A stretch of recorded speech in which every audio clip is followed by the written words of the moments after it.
স্বাধীন বাংলাদেশের স্থপতি বঙ্গবন্ধু শেখ মুজিবুর রহমানকে সপরিবারে হত্যার দিনটি জাতীয় শোক দিবস হিসেবে পালিত হয়ে আসছে বাংলাদেশে। গণ আন্দোলনে আওয়ামী লীগ ক্ষমতাচ্যুত এবং দলের নেত্রী বঙ্গবন্ধু কন্যা শেখ হাসিনার দেশ ত্যাগের পর দিনটি ঘিরে কি হতে যাচ্ছে তা নিয়ে আলোচনা চলছে বিভিন্ন মহলে। এদিন সরকারি ছুটি থাকবে কিনা সে প্রশ্নও তুলছেন কেউ কেউ।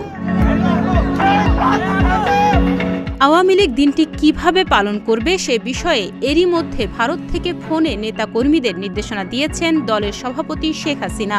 নেতাকর্মীরা বলছেন 15 আগস্ট ধানমন্ডির 32 নম্বরে বঙ্গবন্ধু শেখ মুজিবুর রহমানের প্রতিকৃতিতে শ্রদ্ধা জানাতে প্রস্তুতি নিচ্ছেন তারা। সেজন্য পোস্টার বানিয়ে তারা সামাজিক যোগাযোগ মাধ্যমেও ছড়িয়ে দিয়েছেন।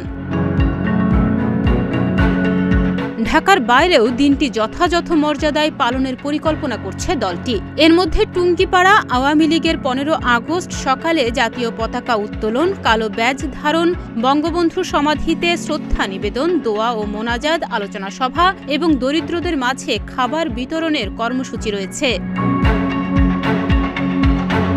তবে স্বরাষ্ট্র উপদেষ্টা অবসরপ্রাপ্ত ব্রিগেডিয়ার জেনারেল এম.এ. সাখাওয়াত হোসেনও বলছেন 15 আগস্টের বিষয়ে আওয়ামী লীগের তরফ থেকে কোনো আবেদন তারা পাননি। যদিও আওয়ামী লীগের যুগ্ম সাধারণ সম্পাদক মাহবুবুল আলম হানিফ বলেছেন তারা আবেদন করেছেন।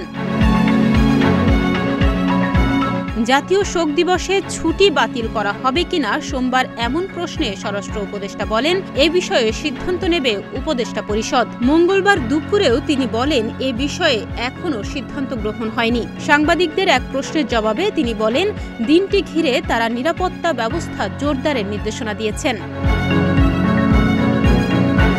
আওয়ামী লীগ আবেদন করলে সেক্ষেত্রে কি হবে প্রশ্ন করলে তিনি বলেন আবেদন দিলেও এটা তো আমি এককভাবে করতে পারবো না, এটা ক্যাবিনেটের সিদ্ধান্তের বিষয়।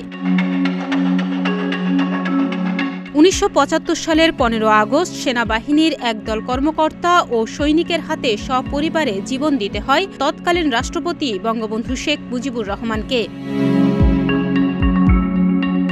21 বছর পর শেখ হাসিনার নেতৃত্বে 1996 সালে আওয়ামী লীগ ক্ষমতায় এলে বঙ্গবন্ধুর হত্যাকারীদের বিচার শুরু হয়। সেই সঙ্গে 15 আগস্টকে জাতীয় শোক দিবস এবং সরকারি ছুটি ঘোষণা করা হয়। 2001 সালে তত্ত্বাবধায়ক সরকারও 15 আগস্ট জাতীয় শোক দিবস পালন করে।